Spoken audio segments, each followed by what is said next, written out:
Hi, it's Grandpa Bill.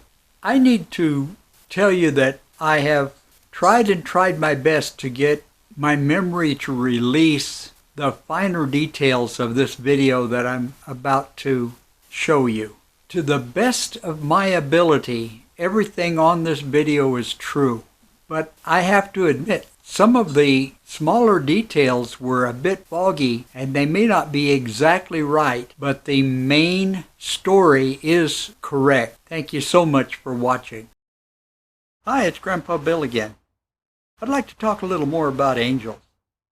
I was really young. In fact, I was finally old enough to start school. So a week or so before school was to start, my mom took me with her to the only grocery store in town.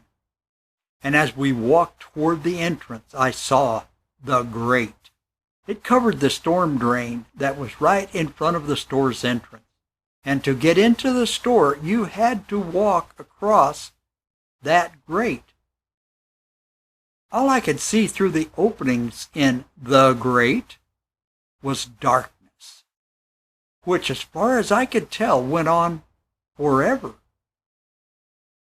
Fear grabbed hold of me, and I just couldn't take a step onto the grate. Mom became irritated with me because I wouldn't move. And so she just dragged me across. I held on to her with a death grip as my shoes slid across that grate. Even after we got to the other side, my fear of falling into that never-ending darkness held me in its grip. And that fear raged within me because I knew that we would have to cross the grate again. It was then that I saw that rack filled with brightly painted toys, which broke the spell. You see, they weren't plastic back then when I was a boy. They were made of tin and were brightly painted. It wasn't long until Mom ordered me away from those toys so we could talk to the owner of the store. And he took us to the back room, the storage room behind where the groceries were. Well, I'd never been back there before, so I began to run from thing to thing exploring until I was stopped by orders to go and sit on a little stool that sat right next to two shelves filled with shoes. By the way, I used to run and play at night all the time. It wasn't darkness that was bothering me when I looked down into that grate. There was something about falling into a never-ending darkness, something evil that bothered me. Well, to make a long story short, I ended up with a new pair of oversized shoes that immediately started making blisters on my feet. Getting them too big was really okay as far as my mom was concerned. She reasoned that I would grow into them soon enough. Truth be told, I always wore a pair of shoes out long before I grew into them. Mom had more shopping to do, so she didn't want to put up with my whining about the shoes being uncomfortable. And she ordered me to go sit on the milk crate out front of the store. Now, I got as far as the front door of the store, but I just wouldn't cross the grate. So she dragged me across the grate again. Then I was ordered to sit on that milk crate until she came to get me. Well, I was sitting there. Tears were streaming down my face. I was too afraid to tell anyone that crossing that grate bothered me so much. Just then I looked up and began to watch a man in a tattered suit walking toward me. No, this isn't his photo. It's just the closest I could find to what he looked like. He had a 3 or 4 day growth beard, and he was very humble and kind as he spoke. What he said has stayed with me for my entire life. He said this: "You're afraid of falling into the darkness, but the grate will keep you safe." That grate holds people up out of the reach of the darkness. And with kindness in his voice, he said, "You can put your trust in that grate. And just like that grate, you will find that Jesus will hold you up away from the darkness. And you can put your complete trust in him. Not only will he keep you from falling into darkness, he'll give you his light." The man then turned and walked back the way he came. I took my gaze off him just for a moment or two, and when I looked back up, he was nowhere to be seen. And from that day forward, walking on a grate didn't seem like any kind of a big deal at all. You're right. I know he looked like a hobo, and in your opinion, he might have been a hobo. But I think he was an angel. He was warmer than a summer breeze. He was softer than his silver hair. He was brighter than the twinkle in his eye as he rested in his easy chair. And I remember how he used to smile and tell me all about the folks back then. And if I had my way, you know I'd be there today, and I'd do it all over again. So, what does the word angel mean? The word angel comes from the Latin word angelus and from the Greek word angelos. It literally means messenger, envoy, and one who announces. So if you were to ask me to describe what an angel is, well, he's a messenger from God. I've looked and I've never found anywhere in the Bible where an angel is described as having wings. With that said, the Bible does describe two other beings that God created that have wings. Some believe this is where the widely accepted belief that angels have wings came from. I personally believe that it came from early paintings depicting angels. You see, the artists were trying to figure out how an angel could fly, and they copied the concept of the Greek god Cupid as their inspiration for the wings. Oops, rabbit trail. Back to what I was saying. The cherubim in Exodus 25:20 and in Ezekiel 10, as well as the seraphim in Isaiah 6, are both described as having wings. However, they're not angels. They have a whole different job to do for God. And they're described differently as well. You see, angels in the Bible are described as coming in the appearance of a man. Let's look at Isaiah chapter 6, verse 2, about the seraphim. Above him were seraphim, each with 6 wings. With 2 wings they covered their faces, and with 2 they covered their feet, and with 2 they were flying. So, in my life, I have seen angels, or rather, to be more precise, the same angel several times. Often when my angel came into my life, he would find me contemplating what for me was insurmountable, a problem I just couldn't get past. He seemed to choose those problem times to say exactly what I needed to hear to get me past that particular problem. It seems to me that he would always be gone as quickly as he came, and for some reason I would never see where he went. Hebrews 13:2 says this: "Do not neglect to show hospitality to strangers, for thereby some have entertained angels unawares." Have you ever entertained an angel? How about a stranger or someone unknown to you who just walked up to you and gave you some much needed advice? Well, what did you do? Did you give the words even a second thought? Maybe there were angels there to test you, to test your love or your faith by having a need that you could fill, maybe only you could fill.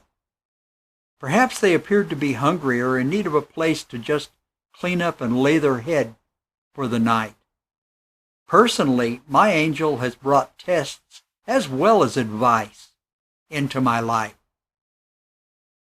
Strangely enough, though, it's always been true. Every time he visited me, I didn't realize who he was until long after he was gone. Yes, he most often has come to me as that same hobo. He would be wearing that same tattered suit, and he'd always have that 3 or 4 day growth beard. And every time he came, I didn't recognize it was him for some reason, at least not while he was there. I don't think that he ever wanted anyone to know or recognize him while he was performing his duty for God. When you think about it, who would ever give a hobo a second glance or even a second thought? An angel who shows up looking like a hobo is really in the perfect disguise. So, whenever the opportunity comes my way to help someone and it's within my ability, I'll help them. Now, I've had that small, still voice warn me that someone is just conning me. But at other times, I felt really good about being able to help someone. The way I see it is, if you don't want to miss an opportunity to entertain a heavenly being, then don't ignore them just because of the way they look. Forget looking for a being with wings and a halo.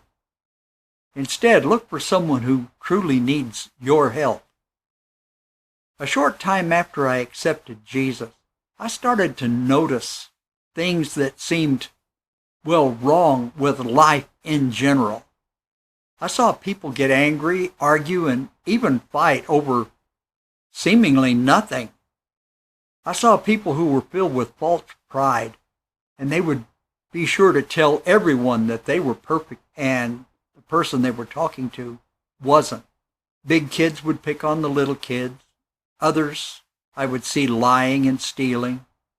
They would be doing all sorts of offensive things. It was all wrong, and that was bothering me a lot. I came to the conclusion that life wasn't supposed to be like that. Why couldn't people just accept others as God made them?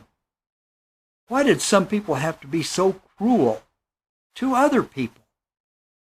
After all, if people would just be kind to each other, it would fix everything. When second grade was over and summer vacation started, our family headed out east to see our relatives in Kentucky. I saw my angel again when we were in Texas, on the longest, straightest 2-lane road I think I've ever seen. There had been nothing along that stretch of road for miles, and Dad was starting to get worried because he thought we were going to run out of gas. But then in the distance, there appeared a sign, and it was on top of a really tall pole, and it said one word: eat.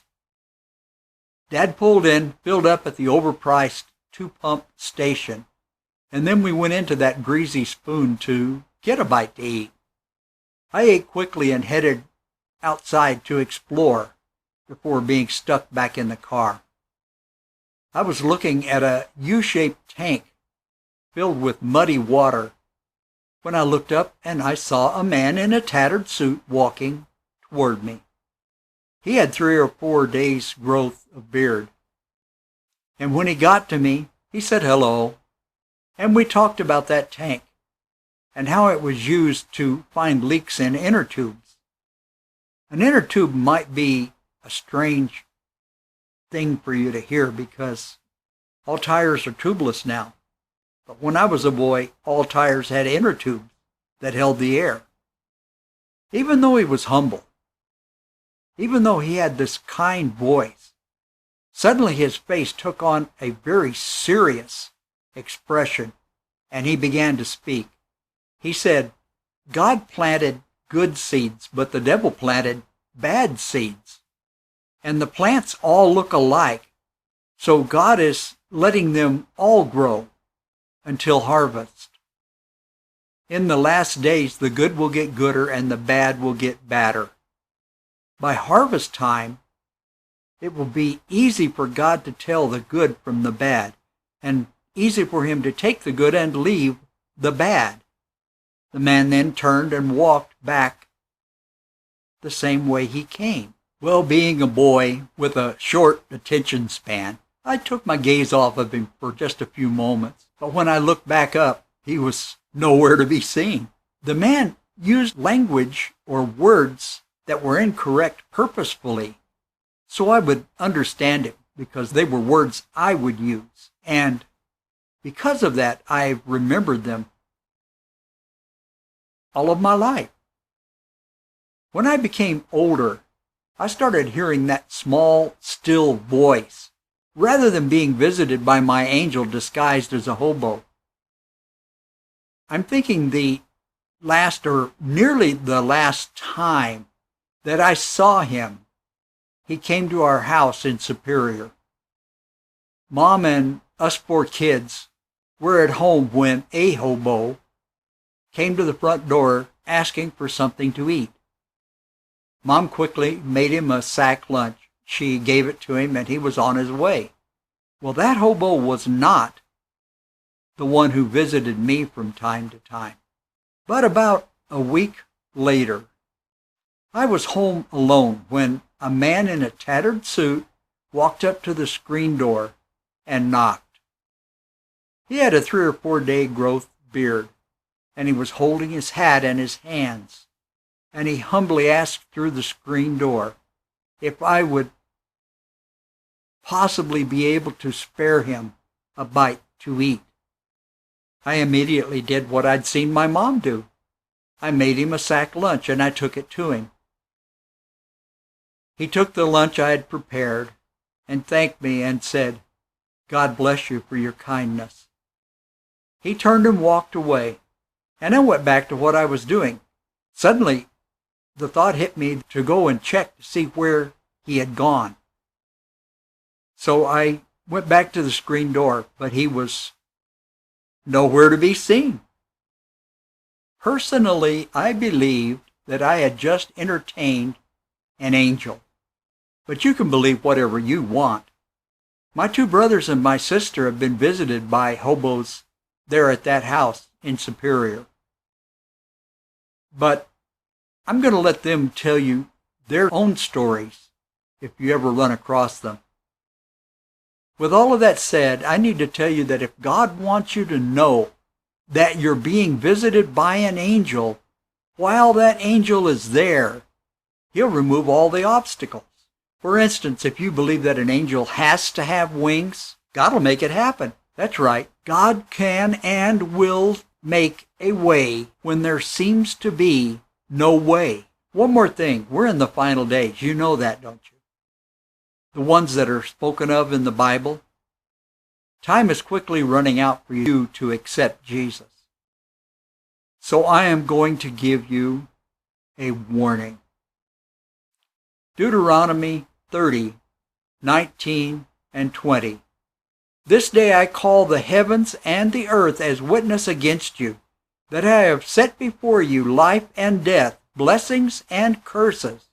Now choose life, so that you and your children may live, and that you may love the Lord your God. Listen to his voice, and hold fast to him. Choose life, asking Jesus to forgive you of your sins, and giving your life to Jesus is the only way that you're going to get to heaven. Jesus is the way and the truth and the life, and no man comes to the Father except through him. Time remaining for people to do this is truly almost gone. I'll talk about the latest things that Jesus has told me in my next video. But for now, have a blessed day.